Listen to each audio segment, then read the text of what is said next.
Hello and welcome to the Gridiron Show, speaking to you 100 days out from the start of the new NFL season. I mean, that sounds like it's close, and yet it's over 3 months away still.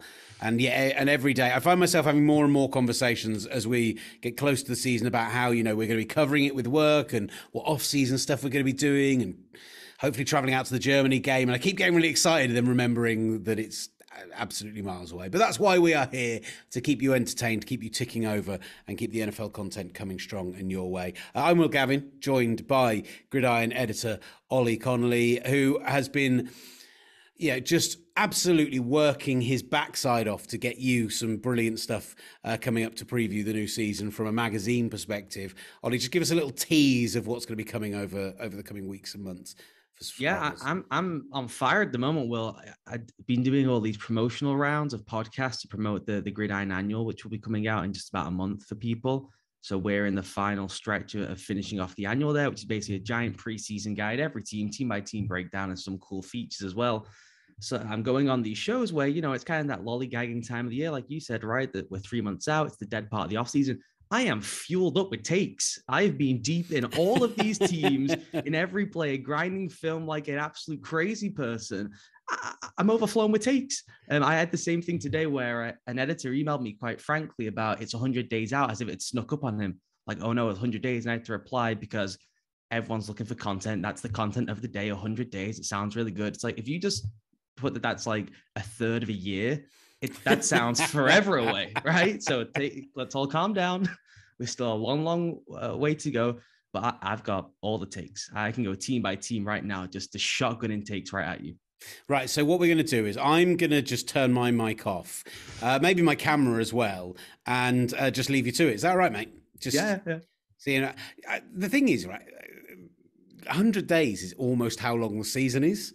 Like the season's probably only about 120 days or something like that once you get into February as well. So it's really it's quite a long time, but we have got some great stuff to get into. We might touch on the Pro Bowl in a bit and how they can change it, but we can always save that for nearer the Pro Bowl. I have to say, I went this year for the first time that I've ever actually gone. And we went it was in Vegas. It was near where the Super Bowl was. It felt like a missed opportunity not to.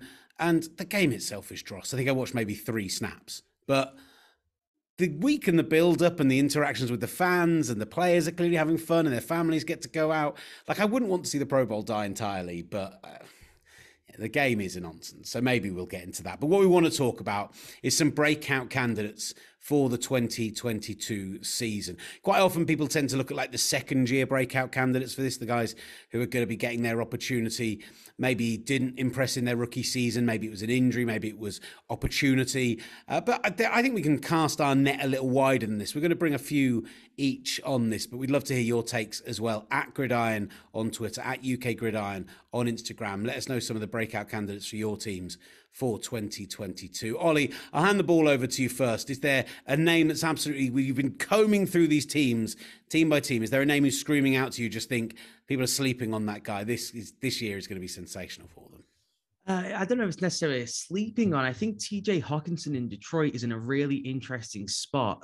We often see these tight ends take a little bit of time, and he was pretty fantastic in the final year with Matt Stafford. He's probably the closest thing, height, weight, speed, kind of impact in 2-3 phases of an offense to Travis Kelce, I would say. And I think the offense, the final year Stafford was limiting for him, but he was excellent in it. Then they moved to this new setup where I think it fits him a bit better, but he's playing with Jared Goff, so it's not quite as good. But then you start looking around the Lions offense and you go down player by player. One, the line is just stacked, which is unusual. They have maybe not the best pair of starting tackles, but it's so good as to not make much difference between, whoever you think is 1 and 2 to if they're at 3, 4, 5, 6, it's excellent. And that's all that really matters. Then you've got Jameson Williams, who's obviously going to be the Tyreek Hill type player. They bring in DJ Chark. Amon St. Brown was outrageously good last year. They still have DeAndre Swift. If you cannot find space, and that's what this offense is about, pressing everything down the field so you can clean up underneath, that's where TJ Hawkinson should be his absolute best. Short stuff and then yards after the catch, or just bullying people at the intermediate level. I could see not quite Kittle-ish because he's such a special player, but people looking around and going, okay, Gronkowski's on the decline. Maybe Kelsey is, starting to go on his way out this year and next season. The next guy up will be Hawkinson.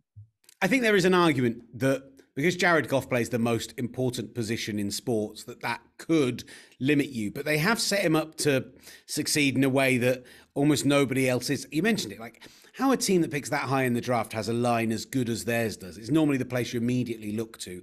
They draft a wide receiver. They bring in DJ Chark. Amon-Ra St. Brown looked absolutely sensational down the stretch last year.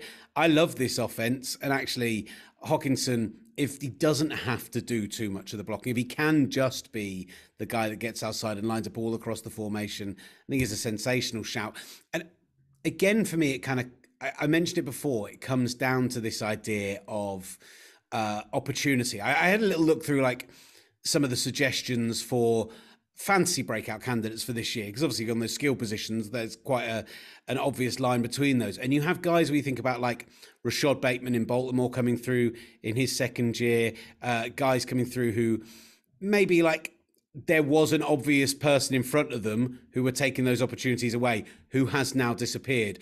Rondale Moore, when you've got the departure of Christian Kirk, plus the suspension for DeAndre Hopkins, I thought he showed flashes of brilliance last year. Now you're going to be a guy who has to take a lot of the opportunities. I think if you start off really hot for a guy like one of those two, when you've had the clear obstacle in your way from being the main man is not in your way right now, then those are a couple of guys I think could break out immediately. Yeah, the big thing I think from Hawkinson is that the OC was the tight end coach. And so not necessarily that magically makes that position better, but it does mean when they're game planning, he's probably going to always start the film with his eye on the tight end position. That Ben Johnson's been a tight end coach all over the league as a young guy. Just that idea of doing the Graham thing, as you mentioned, moving all around the formation. And they didn't run a lot of isolation stuff last year. And usually when you bring up isolation, you think of something that's plodding and maybe doesn't fit so well. But if you think back to those Saints Graham's teams, I mean, that was just bombs away and they just lit people up 40 points a game for fun because they had better players. So you can isolate when you have better players. And when you have Jameson Williams, who no one can keep up with, and Hawkinson can box everyone out, and then all the other pieces we've mentioned there, running an isolation style, I think works quite well for them. So it's a really tough one. They should be good. You go through that team, they should be good. I think Aaron Glenn is a unbelievable DC at making week-to-week adjustments. The way he changed that defense at the midpoint of last year, where he was like, all of this stinks. What I want to run doesn't work. Let me run what works instead of what I want to run. It was a major shift, and they became really good towards the end of the season. Then, as you mentioned, that offense should be good. And you're just hoping, well, Jared Goff cannot be that bad. It's not possible because we saw him when he had a ton of pieces be not, someone who just drove the car into the ditch, as it looked like at times last season, that Steelers game being the famous one where he just looked like he didn't know how to play football. They should be good. I don't know. It's a strange one for me. I feel like they should be good. I'll tell you another team in the NFC North who I don't think will be good, but have a very breakout candidate opportunity also at the tight end position is with the Bears and Cole Kmet, because a lot of people like Darnell Mooney a lot, and I don't know if I've seen enough of him in an offense that works to really have an opinion on that. It's clearly some physical ability there. But beyond that, they've got a bunch of number threes in Equanimeous St. Browns and Byron Pringle and Dante Pettis. Justin Fields, second year. Bit of a change. I'm being kind, all right, Ollie, I'm being kind. A bunch of guys who have no higher ceiling than being a three. How about that? If we're being kind to them. And he saw his targets go up from 46 in his rookie season to 89 last year. He's a guy who could easily be targeted over 100 times this year, become an absolute safety blanket for Justin Fields, depending on what that offense looks like. We're still so unsure of it. But in Chicago, they're convinced that Fields is the guy, but he's going to need somebody to throw to. And so there's a guy there who I think also, if we're talking, this wasn't a show about NFC North tight ends, but if it was, that would be my shout. Yeah. Minnesota too.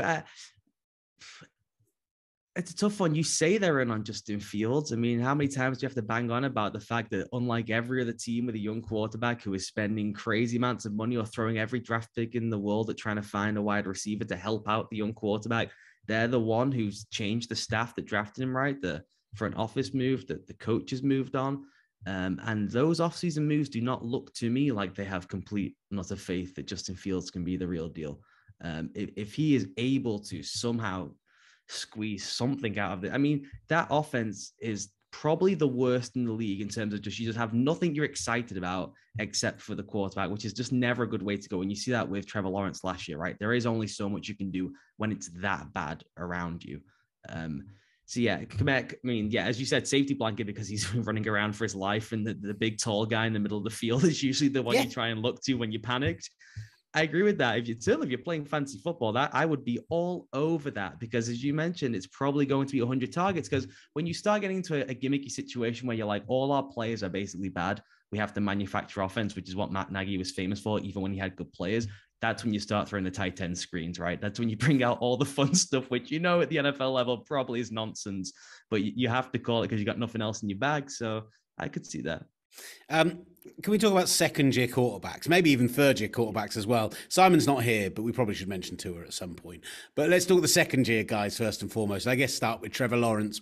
What did you see from him in year one? A guy who I think we all saw was sensational in college.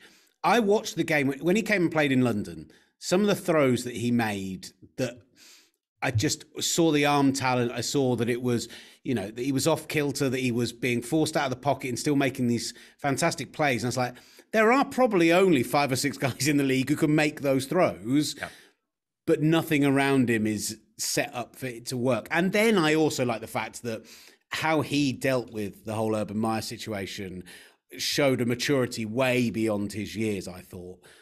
So he's set up to be a breakout candidate, but did you see enough from him in year one that actually it's going to work at the NFL level? Oh, yeah, he was extraordinary, which I know sounds daft because I have not even been through the numbers because I imagine they're brutal. I think with him, there's no need to because of how unfair it was around him. I think I've detailed on here before. Some of the concepts they were trying to run are concepts that the timing of them can physically not work at the NFL level.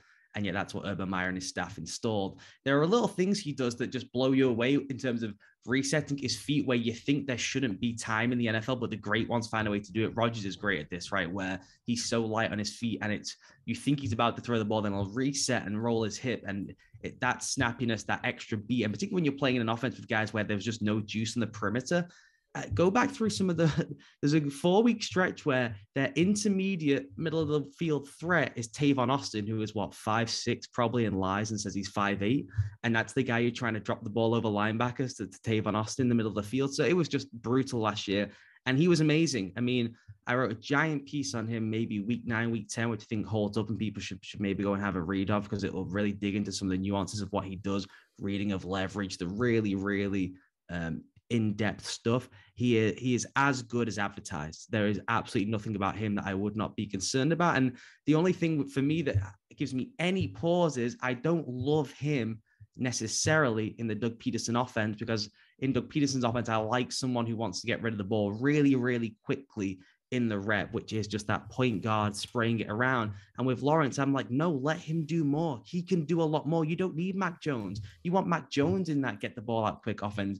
With Trevor Lawrence, I want him in a Bruce Arians driving the ball down the field offense, tons of deep options, the Sean McVay stuff, and let him read it out and go to work because he's smart enough and good enough and shown that already from the pocket in the NFL to do it. His movement skills within the pocket are as good as it gets. And that was the question mark coming out, right? Because he played in a kind of goofy offense at Clemson where they didn't let him do a whole lot of pro-style stuff.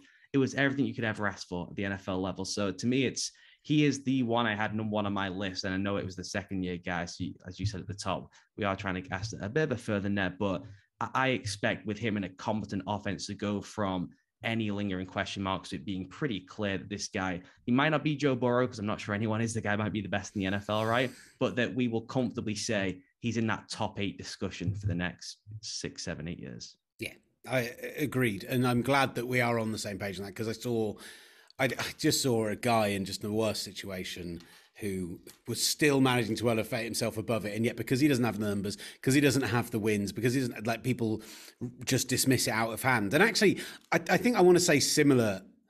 I'm not as positive about Zach Wilson in New York, but the difference between when he came back from the injury and pre-injury, 11 interceptions last year, but you have to look at the fact that 9 of those came in his first five starts. And then down the stretch, when he comes back off the injury, he doesn't turn the ball over in the last 5 games, whilst taking a lot of sacks, whilst taking a lot of hits, whilst generally looking like he was on a team which didn't have a huge amount of a clue as to what they were doing. He managed to keep his eyes downfield. He managed to protect the ball a lot better later in the season. It's a small thing, but it could be a huge thing for this year now that they have beefed up the offensive line a lot. Now that right now they look healthy going into the year. Who knows how that could look when we get to day one. But he's a guy who I think people are pretty down on outside of New York after year one. And actually, the steady improvement across the year made me think that there's that possibility for a jump. I'm just not in on the Zach Wilson thing. I don't want to jump on anyone. It was just that half of the year where he gets a bit better after the injury. The offense was so constipated. It was a hide our quarterback. Let's just get to next year's setup.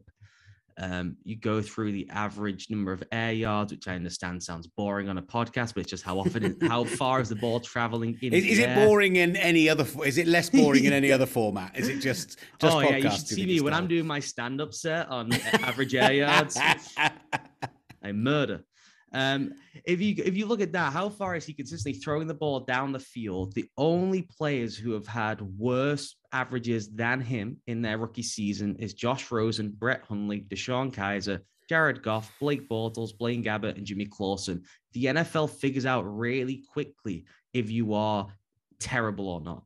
Okay, we argue back and forth about the guys. He's average. Can he become good? You know, it's the Kirk Cousins, the Derek Carr thing. Is he great? Probably not great. Is he good? He's not awful. They know really quick if you're awful or not, particularly your own staff. And they start instructing you, please don't throw the ball downfield, because every time I've asked you to, you've thrown it to Bill Belichick's defense 5 times. That's what happens in the NFL. So that tells me, and I know it's just one number, and you can go through a whole bunch of different ones, and maybe you can find some decent ones for Zach Wilson. This is a guy who was carried in college by the best offensive line in the country and ludicrous weapons all around him. Has been dropped into the NFL. It was a massive learning curve. So they were already asking a lot of him, and that they tried to baby step him along. He fell on his face. Then when they brought him back, they made it so rudimentary that he could just kind of get through games. And yet the result is that he has a resume now worse than some of the worst players to have played the position since the 2000s. All right, pretty brutal. I will say, I'll agree with you on, you know, it's similar to the Goff point we were making before, right? Where they couldn't have incubated him any better. That line is excellent. There are tons of weapons. So if it's going to happen, then let's see it. I mean, if you dropped him in the Detroit one, would I be more excited? I don't know. I think it is still one where we reserve judgment. The thing that I struggle with them is I don't like their offensive design. I don't really like the offensive coordinator, not as a person, as a game caller. Whereas I do like what they do in Detroit. So that's a tricky one for me. I think if you dropped him in the Doug Peterson system and he just had that slingshot release, right, and he's just ripping it to Garrett Wilson and all those guys, and it's RPO centric, I'd be all in. I'd be like, that's fun. He might be bad, but we'll have a good time. Trying to stick him in the wide zone, then boot, reset his feet, rescan the field. It just makes no sense for what he's shown so far. I do want to mention Tua quickly, because I did earlier, and I feel like I'll get in trouble if I don't. They have obviously put everything there between the coaching, between going out and throwing picks on getting a player like Tyreek Hill, who really changes what defenses have to do to try and make this work. And if it doesn't work, except that, you know, the next guy up is going to have options there, drafting Jalen Waddle, bringing in Tyreek Hill, so many options on that offense now with a genius mind in theory behind it all. Surely he can't fail in 2022. Surely he can't. The question there is, does the genius mind map up with the quarterback? You know, I've talked about this before. In the annual, the preview that comes out, I've done a probably too many words piece for it about the specific question of, can the McDaniel and Tua dynamic work schematically together? One likes one type of system, one likes the other. They don't really fuse together very well. So it's not like you can just mash the best of the concepts. Like when Bruce Arians and Tom Brady got together, they looked at each other and like, should we just run a best ofs album? And it was the greatest best ofs album, you know, since probably Brady was running the thing in 2007, you know, that they could put those concepts together seamlessly. That's not the case. McDaniel's going to have to decide really quickly, am I running the system for Tua, or am I running my system because it's my first time as a head coach and I believe in this system because I've seen it, you know, run through the NFL with a whole bunch of the people. And then he probably starts looking over at Teddy Bridgewater and starts thinking, you know, maybe Teddy could run this thing a little bit better than Tua. To me, we will know within the first 2 weeks. If it clicks, he's going to have a great year. And if in 2 weeks we're still unsure, then Teddy Bridgewater will be starting by week 6. I think it will be that clinical. Even more brutal. Is there anyone else on the offensive side of the ball that you really wanted to highlight? Anyone that was on your list that jumped out? The one that really intrigued me, which is a bit more of a deep dive, but I think is really good for fantasy people, is James Washington with the Cowboys. He was a unbelievable deep threat 3 years ago for the Steelers, but then Ben Roethlisberger's arm fell off, and they kept asking him to. If you go through his average yards per route, it's about 30 yards. So he's still being asked to run down the field, a very, very long way down the field, even when they know their quarterback can't throw the ball down the field anymore. So his production drops off. People think he's not a very good player. He goes to the Cowboys, where he's going to be probably the 4th or 5th option on an offense with both the run game and then Dak and his legs and just the second phase of it all. And you're asking him basically, you're going to stand out there, run down the field very far. CeeDee Lamb will play inside and draw all the safety help and all the safety attention. Can Dak hit him, 15, 20 times a year in big spots deep down the field for scores? I think James Washington is going to have some big receptions and some big time touchdowns in close games, because you just cannot cover it all. And when he's played in an offense with a guy who can actually throw the ball, he's been pretty good in the NFL. And particularly as a deep threat, he's had like the Sean Jackson level output over 3 years as a deep, over 20 yards or more. To drop that in with Dak, that upgrade from the latter stage of Roethlisberger to Dak Prescott, I don't think that can be underestimated. I still slightly struggle to connect with the idea that after what we saw in the latter half of last year, and this idea that Kellen Moore was going to be a head coaching candidate, but there are so many guys on that offense who are so talented in theory. CeeDee Lamb, Michael Gallup, guys who look like they could be putting up production that is rivaling anyone else in the NFL, and yet nobody ever truly emerges as a superstar. And even with Dak coming back off the injury, plus Zeke coming back off injuries and getting a bit more into rotating in Pollard, a bit more of a running back room by committee. Nobody kind of has really stood out. I think my only problem with it is he could have a really good year that you and I will go, do you know what? James Washington's been brilliant this year, but he actually catches, 40 targets for 500 yards or something because there's a lot of deep balls and nobody's screaming about it. But we're going, do you know what? He's been really important to what they've done. No, I agree. The thing with them is they've built this system which is just all about Dak, right? I've said this on this pod before. They run Peyton Manning's offense with Dak Prescott, and he runs it as efficiently as Peyton Manning did. It's just not quite the gaudy MVP level numbers because he keeps getting hurt, because they're asking him to do everything, and they ask him to hold on to the ball for so much longer than anyone else in the modern NFL has to. It's quite unusual. And then they'll blend that with like 6 gimmick plays a game where we'll go, Kellen Moore's pretty good at this. Those 6 gimmick plays are really fun. So it's a really strange one where it is all about Dak figuring it out, getting to the best place. So it's not like they're just relentlessly hitting CeeDee Lamb and targeting him 14 times a game. And it's not, 9 catches and 4 touchdowns and these historic performances, which I believe CeeDee Lamb has the talent to do. And particularly when you pair that, as you mentioned, if you've got Lamb and Amari Cooper, shouldn't one of those guys just be bullying someone? It's just such a mismatch where Dak goes, this is easy. I'm just going to throw the ball to Amari 10 times because their third guy cannot possibly cover Amari. Because it's so system structured and the system is built around Dak and his brain, they've almost, it's going to sound a bit mad, but they've almost overcomplicated what should be pretty simplistic, which is just put that guy in the shotgun, let him throw it to whoever's open. I think it's almost a pretentious offense at times.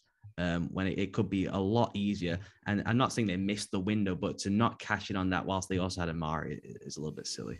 Efficiency should be what they're looking for. They also did draft Jaylen Tolbert in the 3rd round, who might not be the sexiest of names from this wide receiving class, but did have 5 receiving touchdowns where the ball went over 20 plus air yards. So is a guy you could be looking for at the intermediate to deep level, potentially as someone who could take those targets away as well. But you just never know with these rookie guys. Are they going to come in and hit the ground running?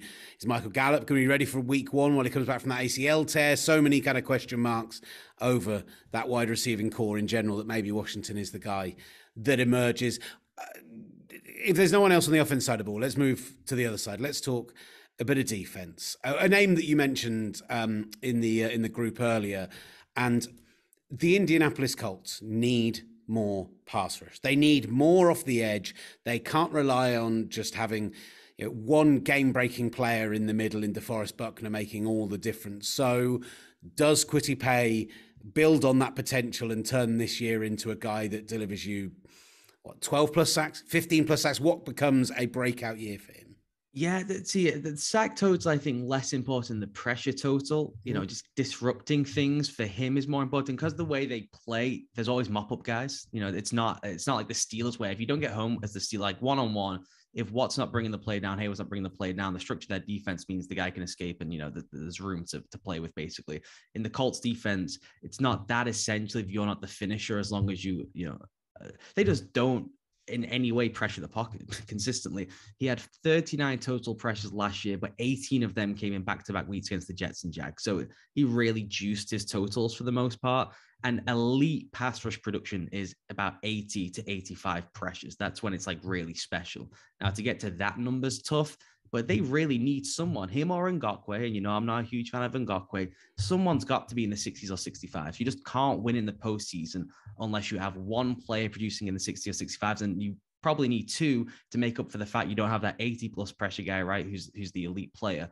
That's what they're looking at. And he's got all the bursts and all the get off and all the moves. And the question is just, can people allocate too many resources to him? Because as you said, there's DeForest Buckner, that's an easy double. And then if you just slide a tight end or you kick it back out and chip him on the way out, suddenly you stop in Paye on the edge too. So yeah, they just need more. I think in that Gus Bradley system, it was so passive last year, whereas Gus Bradley will be much more aggressive. So maybe he just gets more one-on-one opportunities and then that naturally flows for him. I did think as the season wore along, he was figuring more stuff out than he was doing early in the year, but the production wasn't there. So it could just always be one of those players. There's tons of those guys who do really cool, nuanced things. And they put on tons of teaching tape, but for some reason, they never touch the quarterback. Is there anyone that stands out in that same pass rushing class, whether it is the second year guys or kind of guys who you think could emerge? Maybe they've had a move this off season that do jump out and make you think, yeah, there's a guy who maybe we've been underrating up until this point who's finally going to get their opportunity.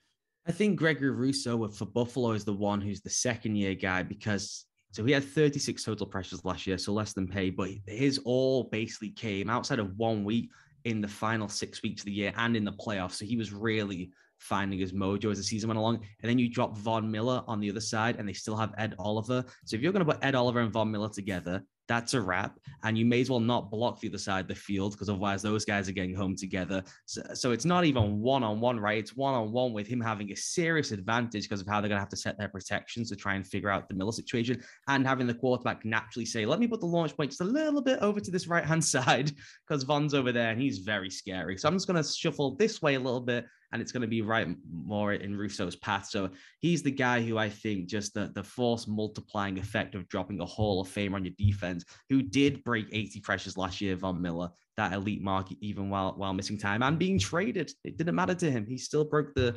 80 pressure mark. So having that on that defense with obviously all the other components around it, it's just loaded at every single position. I think he has a chance to have a monster season where maybe his reputation is almost a little bit overinflated because he's a product of that ecosystem. I had a couple of defensive backs that jumped out to me, whether it was because of injury, whether it was because of improvement over the course of the year, whether it was just situation that they're in. Asante Samuel Jr. in LA, I thought, he had the concussions early on in the season, but when he was on the field in an offense which kind of outside of kind of Derwin James, maybe has struggled to get production even from guys with name brand value, I really liked what I saw. I think that I want to see, obviously, consistency. Concussions are always worrying when they're more than one in a season, and you start to think whether a guy is going to have long-term problems in that area. But he was a guy who jumped out to me as somebody I was keen on for this year. And the other one on the kind of other side, situationally, New Orleans with the Saints, Paulson Adebo, who was bad early in the year, but had a rally late in the year, and they've just improved so much with bringing in Marcus May and Tyrann Mathieu on the back end, being alongside Marshall and Lattimore for another year, having a change of staffing there and everything. I think that there's a couple of guys who second-year guys have got real opportunities to look really good this year. The Saints one worries me. That defensive backfield doesn't make any sense how it all fits together as a jigsaw. It's an awful lot of names. It is almost like a fancy lineup when you start going, well, where's Marcus May going to line up on the field? Because he's basically a sub-package linebacker. He's not really a safety, right? Okay, well, where does Tyrann Mathieu want to play? Well, he's basically a sub-package linebacker. Okay, who's standing deep in the defensive backfield? Oh, we lost Marcus Williams, who's the best middle of the field safety in the NFL. And everyone's looking at each other like, oh, shit, yeah, we lost Marcus Williams.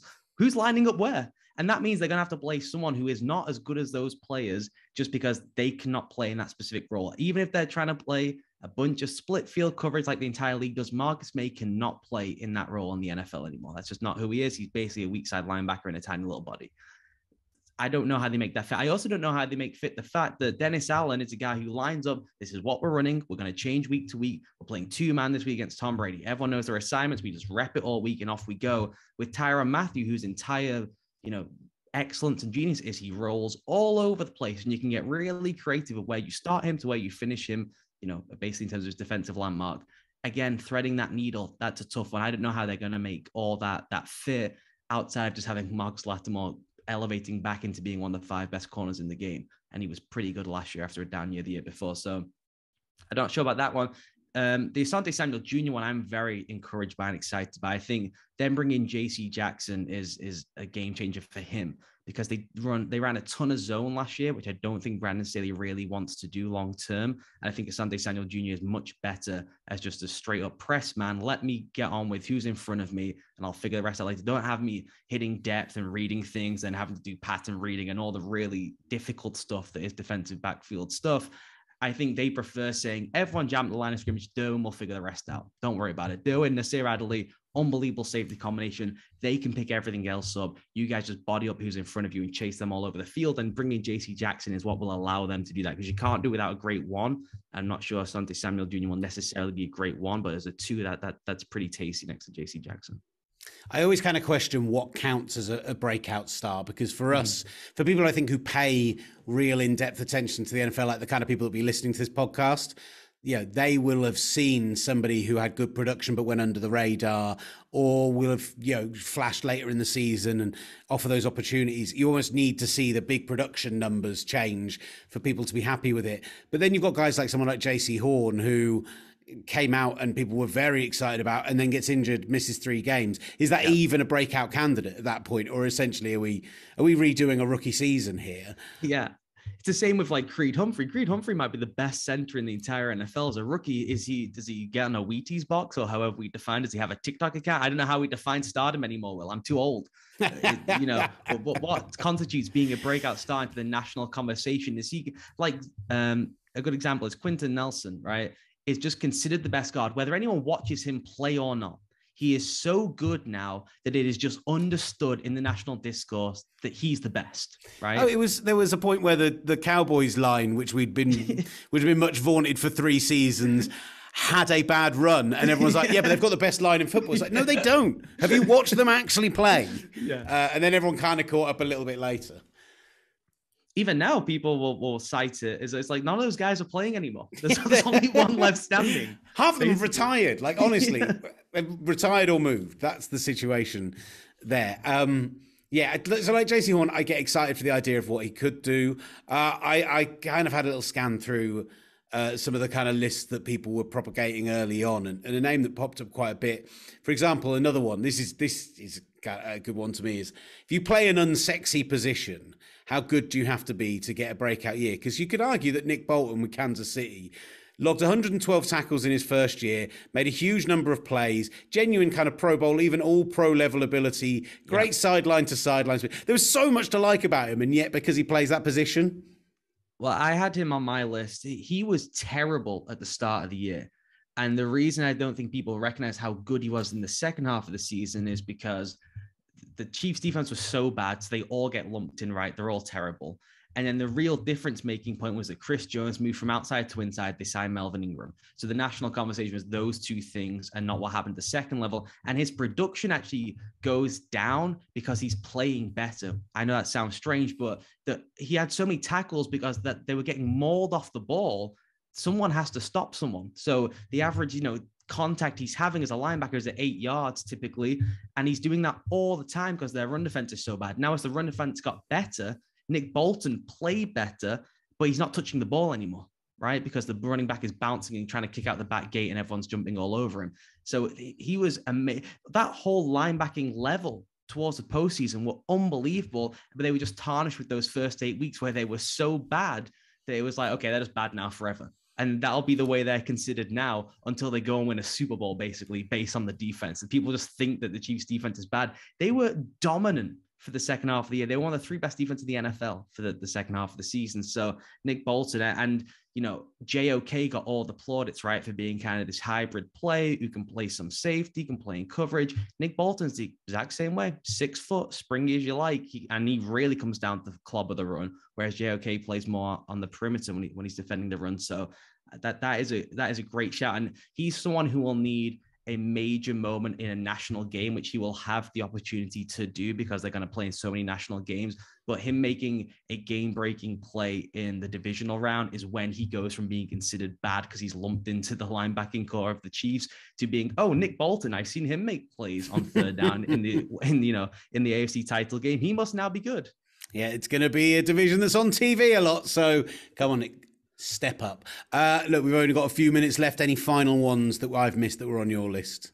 No, I had the rebirth guys. I think Miles Jack in Pittsburgh, he was so bad last year, but playing behind that defensive front should make life easier for him. And then I watched so much of the Cardinals. I watched every single Cardinals game last week to do a giant piece on Kyler Murray that's out now that people can read.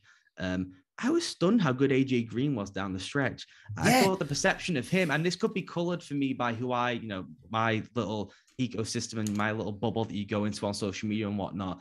I thought the perception was that he had a pretty decent start to the year. And then with everyone else, he collapsed and he was old and brittle. And I'm watching it and I'm like, he's getting better and better. And he looks younger and younger as the season goes along. So obviously D-Hop is a pretty incalculable loss for them. But he was really, really good and super duper athletic. It was not old man box out Anquan Boldin, which was the perception I had in my head through the fog of the season when I'm just kind of watching the games here and there. When I studied the entire offense, I was floored by how athletic and how young AJ Green looked. Love that. Absolutely love that. You mentioned the Kyler Murray piece. That is out there now on the Substack. Well worth going and checking out. It will be what are we calling it now? An annual? Gridiron annual? Yeah, there we go. Just getting it right. It always makes me think of like the Back to the Future annual from like 1987 or something. But yeah, the annual will be out soon. It will hit your doormats. It'll hit your shelves in your WH Smiths and everywhere else. So do make sure to go and check it out. Pre-order it if you've not already done so from the Gridiron website. You can find us at Gridiron on Twitter, at UK Gridiron on Instagram, all those good places. Any final thoughts, Ollie? Anything else that you want to throw out that people should be checking out? No, I want them to go and pre-order the annual, which they can do now. I want them to subscribe to everything. I do want people to start sending in some mailbag questions. We are getting we need to get the that. Dead part of the off-season. Yeah. You can send oliver.conley@platformmedia.uk. You can tweet Will Gavin. You can tweet wherever you tweet anything, email, just put the phrase mailbag anywhere in our orbit or general sphere, and I will collate the questions. And then at some point, we'll do a couple of mailbag episodes. Beautiful. Let's get it done. Thank you so much for listening, watching, liking, reviewing, subscribing, doing all that good stuff. This has been The Gridiron Show.